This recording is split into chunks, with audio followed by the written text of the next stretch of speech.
하루 더 조용할 날 없는 언론과 정치권을 향해서 일침을 또 아주 속사포처럼 빠른 말씀을 해주실 분 오늘 수요일도 모셨습니다. 최진봉 교수 함께합니다. 안녕하십니까? 안녕하십니까? 좀 기다리셨네요. 기다렸죠. 앞에 네. 두 분이 길게 하시는 바람에. 네. 저는 뭐 짧고 굵게 그렇게 하고 가겠습니다. 알겠습니다. 자, 내일이 광복절이에요. 8.15 광복절. 광복절이죠. 자꾸 광복절이 딴소리 하는 사람들이 있어서 조금 아, 그런데. 진짜. 자, KBS가 광복절 특집으로 이승만 다큐 기적의 시작을 구매를 한다. 네. 그래서 방영을 한다. 맞아요. 어떻게 봐야 이게 됩니까? 말이 안 되는 거죠. 정말 큰 문제가 네. 있는데요. 정리해서 말씀을 드리면 이게 독립영화관이라고 하는 프로그램에 방영을 해요. 근데 이게 독립영화로 인정을 못 받았습니다. 영화에 관련된 그 검증을 하는 곳이 있거든요. 우리나라에. 그 정확히 이름을 제가 지금 기억을 못 하겠는데 그곳에서 뭐라고 결정을 내렸냐면 이게 신청을 했어요. 독립영화로 인정해달라고. 그런데 영화적 성격을 제대로 갖고 있지 못하다. 라고 해서 영화를 인정을 안 해줬어요. 근데 왜 독립영화관에 그러니까 방송을 하는 거예요? 이것도 첫 번째 문제, 첫째. 네. 왜냐하면 너무 편파적이고 일방적 주장을 담고 있기 때문에 독립영화로서의 가치가 없다고 그래서 독립영화로 인정을 안 해줬어요.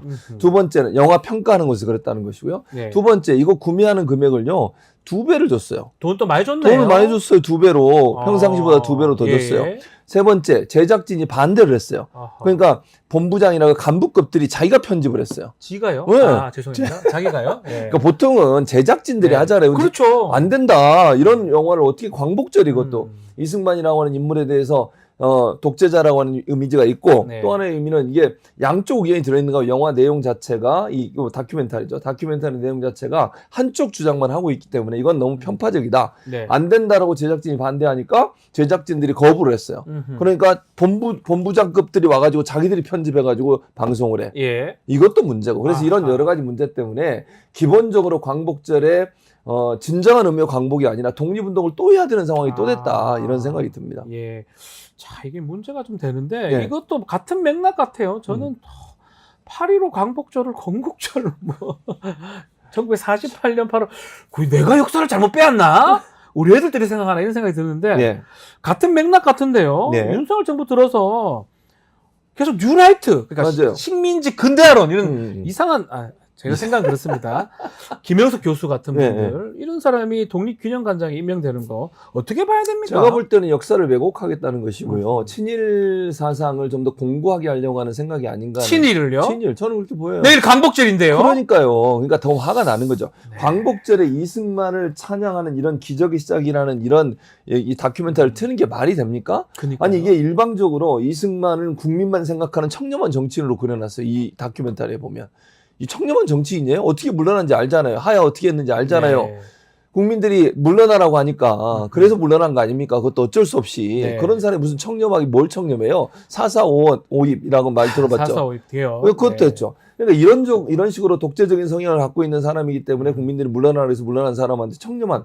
그리고 김영석 이 사람 같은 경우에 네. 뉴라이트 계열은 본인은 아니라고 주장을 하더라고요. 근데 주장한 내용을 보면 홍범도 장군 흉상 이전할 때 찬성했던 사람이에요. 네. 흉상 이전하라고 주장했던 사람이에요.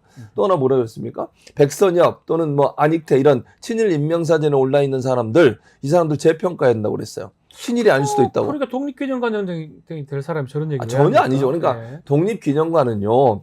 국가의 세금도 일부 들어갔겠지만 국민들의 성금으로 만들어진 곳이에요. 맞아요. 예. 그곳에서 독립운동 하시던 그 우리의 선열들을 기리고 그분들의 정신을 계승하려고 만든 곳에서 관장으로 일하는 사람이 이렇게 친일적인 생각을 갖고 있는 사람이라면 과연 타당하겠냐는 거예요. 타당하지 않을 것 같아요. 그럼 이런 사람을 임명을 하고 이 사람뿐입니까? 한국중앙학연구원 예. 거기도 지금 그 뉴라이트 계열의 사람이 들어갔잖아요. 그러니까 역사 관련된 곳에 일하는 사람들이 대부분 다 뉴라이트에 관련된 아하. 분들이 와서 일하고 있으니 역사 왜곡의 현장이 지금 현재 21세기 우리나라에서 벌어지고 있는 게 아닌가 이런 생각이 듭니다. 윤석열 정부의 이런 뉴라이트 인사 등용 관련된 언론들의 반응 어떻습니까? 저는 이게 조선일보가 제일 웃긴데요. 아, 웃기다고요? 웃겨요. 조선일보 기사를 보면 이제 사설이 이렇게 아. 국민은 영문을 알 수 없는 반쪽 광복절 소동이라고 해놓고 이 책임을 야당한테 지우고 있어요. 이거 보세요. 예. 이제 읽어드릴게요. 김영석 관장이 뉴라이트 극우가 아니라고 설명했다. 또 명백한 결격 사유를 지적하기 힘든 인사래요. 이건 말이 됩니까? 지금까지 제가 말씀드린 것만 해도 명백한 결격 사유가 있다고 저는 봐요. 네. 그걸 문제 삼아서 국가적 기념일을 반쪽으로 만들겠다는 움직임에 적잖은 국민은 어리둥절한다. 이게 지금 광복회가 여기 참석 안 하겠다고 그랬잖아요. 네, 야당도 참석 안 하겠다. 네. 그 사람들을 비판하는 거예요. 아, 그러니까 조선일보는 조선일보가 원래 어떤 일을 했는지 아시잖아요. 일제 때. 뭐 했는데요? 뭐예요? 천황에 대해서 칭찬하고 이런 그 기사를 썼던 일본 거죠. 왕을 천황이라고 하면서 그럼요. 예. 네. 그렇게 기사를 썼던 것이 조선일보예요, 예전에. 근데 경향신문 같은 경우는 이제 반대로 광복절마저 국론 분열의 장으로 만드는 윤 대통령, 네. 그러니까 윤석열 대통령의 인사가 문제다라고 지적을 했고요. 동아일보까지 심지어 동아일보는 이렇게 사설을 썼어요. 독립기념관 이사 2억 관장까지 굳이 논란의 인사를 그러니까 할 수가 있을까? 신문사 언론을 보면 스탠스는 알겠네요. 나와요. 동아일보는 쫙 제가 완전 얘기했잖아요. 완벽하게는 아니지만 제가 얘기했죠. 예. 동아일보 누구 편이라고 그랬어요. 살짝 바뀌고 있다. 그렇죠. 예. 한동훈 편이라고. 제가 얘기했잖아요, 여러 번. 맞습니다. 예. 그러니까 조선일보는 아직도 윤석열 네. 대통령을 지키려고 한다면 동아일보는 약간씩 비판하면서 친한 쪽으로 가고 있다. 저는 그렇게 분석을 합니다.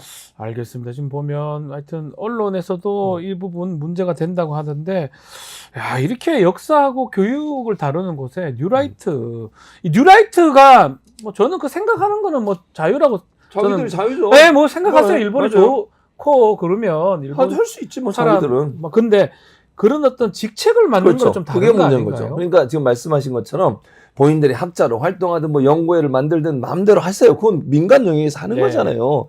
누구든 의견이 다를 수 있으니까. 네. 다만 이런 중요한 직책, 국가의 세금이 들어가고 운영되는 곳에 관장을 하거나 아니면 직책을 맡는 것은 이건 대단히 위험해요. 그럼 국가 정책의 역사관이라든지 아니면 일본에 대한 이해라는 분석이 잘못될 수 있는 거잖아요. 네. 그럼 국민 전체에 영향을 미치는 것이고 이런 일이 발생하게 하는 것 자체가 문제라는 거예요. 제가 민간에서 하면 누가 뭐라 합니까? 네, 뭐 하든지 말든지 뭐 일본을 그렇죠. 좋아하든 중국을 좋아하든 그 소련을 자기 좋아하든 마음이죠. 뭔 상관이 있어요? 소련은 없어졌고 아, 러시아. 예. 이런데 이런 사람들이 주요 직책에 앉아가지고 세금을 축내고 있다고 생각하니까 된다. 화가 나는 또 거죠. 국민들한테 아주 나쁜, 영향을 아주 큰 미치는 영향을 거고. 미치는 거니까요. 그렇습니다. 알겠습니다. 자, 이 얘기도 좀 해보겠습니다. 김건희 여사 명품백 조사를 담당했던 국민권익위 국장급 간부가 사망을 했습니다. 예. 근데 문제가 예. 이거 제가 봤을 때 매우 중요한 뉴스 같은데 매우 중요하죠. 이런 소식을 KBS나 음. 주요 언론에서 안 다룹니다. 안 이거 다뤄요. 안 다루면 안 되는 거 아닙니까? 당연히 안 되죠. 뉴스 가치를 볼 때 이게 가장 중요한 뉴스 가치가 그렇지 있는 않나요? 부분이에요. 왜냐하면 김건희 여사라고 하는 권력기관의 최정점에 있는 대통령 부인에 관련된 부분이고 그거 봐주기 위해서 지금 했는데 그러니까. 그래서 그거에서 비분관계한 사람이 어떤 선택을 한 거잖아요. 그렇죠. 안타까운 선택을 한 거죠. 그러니까 이런 얘기는 당연히 다뤄야 되는 거예요. 그런데 MBC와 JTBC만 빼고 네. 메인 뉴스로 계속 다루고 있는데 KBS, TV조선, 채널A, MBN 메인 뉴스에서 전혀 다루지 않았어요. 더 황당한 건요. TV조선, MBN, KBS 같은 경우에는요. 나흘 동안 메인 뉴스에서 관련 보도를 하지 않을 뿐만 아니라 네. 저 뒤에 펜으로 그냥 글로 온라인상에 기사만 올려놨어요. 그러니까 뉴스는 보통 나와서 리포터를 하거나 메인 뉴스에서 얘기해야 되잖아요. 그걸 얘기하지 않았어요. 네. 그건 누가 봐도 이거는 이 이슈를 가리겠다는 거예요. 예. 감추겠다는 거예요. 얘기하지 않겠다는 거예요. 이게 논란이 되거나 이슈가 되면 윤석열 정권의 부담이 되고 보수의 부담이 되니까 그걸 막아주겠다는 거 아닙니까? 하하, 참. 이게 언론입니까 대체? 그리고 지금 보니까 이 선방위원으로 위촉된 한정석 전 KBS 플러스 제작 본부장입니다. 이번에 이 사건 네. 국장의 어떤 사망 이걸 보면서 지나치게 예민하고 감성적이다. 라는 글을 올렸어요. 그러니까 본인 성격 때문에 이런 일이 났다. 이렇게 보이거든요. 이게 무슨, 어떻게 봐야 됩니까? 이게 말이 안 되는 거죠. 이 권익위의 이 국장이 예. 안타까운 선택을 하기 전에 전화하고 문자 메시지 나누고 공개가 됐잖아요. 예. 자기는 이거 반드시 문제가 있으니까 검찰을 넘겨야 한다고 주장하고 있었던 분으로 생각이 되고요. 그럼에도 불구하고 그걸 못하니까 너무 답답하고 황당하고 화가 나고 분노하고 이래서 이런 선택을 했다고 저는 보여져요. 저는 그렇게 당연히 그렇지 않나요? 그렇죠. 근데 뭐요? 지나치게 예민하고 감성적이라고요? 이게 지금 예민하고 감성적인 문제입니까? 20년 동안 자기가 부패 방지국장을 하면서 20년 동안 올바른 일을 하려고 노력했는데 그게 하루아침에 위에 있는 그러니까요. 경영진과 위에 있는 관료들의 압박에 의해서 이런 일이 벌어졌다고 볼 수밖에 없는데 네. 그런 고통 때문에 안타까운 선택을 한 사람한테 지나치고 예민하고 감성적이라고요? 근데 창피해서 이런 결정을 하신 거로 저는 생각이 들거든요. 근데 더 황당한 건 이런 얘기를 하는 사람을 지금 선거방송심의위원회에 또 그러니까요. 임명을 한 거잖아요. 선방심의는 저는 별로 안 좋아해요. 저 그래도 그렇죠. 당했잖아요. 날라갔거든요. 이 사람을 2024년 하반기 재보궐선거 선방위원으로 위촉이 됐는데 네. 두 번째 이 정도면 좀 문제 있는 거 당연히 아닌가요? 문제 글 있죠. 쓰고 있고. 이런 사람이 선방위원을 하면 또 말도 안 되는 징계를 내릴 거예요. 자기 쓴 글은 생각도 안 하고. 그러니까. 그리고 더 웃긴 건 이거 선방위원회 이번에 새로 임명한 거예요. 예. 우리 시청자분들이 제대로 아셔야 하는 게 뭐냐면 그 전에 선방위가 문제가 되고 MBC를 20건인가 법정 제재를 네. 했잖아요. ATN도 물론 당했고. 네, 당했습니다. 근데 그게 끝났어요, 임기가. 새로 또 뽑았는데 네. 또 황당한 얘기 해줄까요? 예. 방송통신심의위원회 산하거든요. 네. 방송통신심의위원회 원래 위원이 9명이에요. 근데 지금 몇 명 있는 줄 아세요? 3명 있습니다. 3명 있는데. 누가 다 임명한 사람이요? 대통령이 임명한 사람이요. 예. 국회가 6명을 임명하게 돼 있는데 추천하게 되는데 국회에서는 추천 아직 안 왔어요. 예. 그러면 결정을 해야 돼요, 안 해야 돼요? 3명, 9명 중에 3명 있다고. 안 되죠. 그 사람들이 앉아가지고 대통령이 임명한 사람 3명이서 선방위원회를 또 꾸렸어.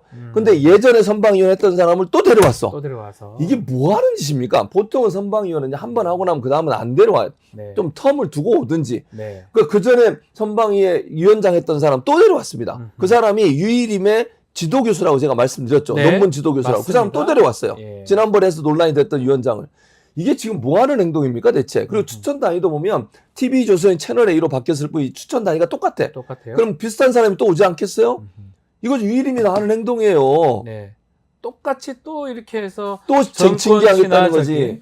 오히려 선방심이라는 것이 국민의힘이나 집권 여당한테 편을 드는 그렇죠. 불공정한 거 아닌가요? 저는 그런 느낌이 들어요. 당연히 불공정하죠. 그렇다면 이게 오히려 반대의 행동을 하는 거잖아요.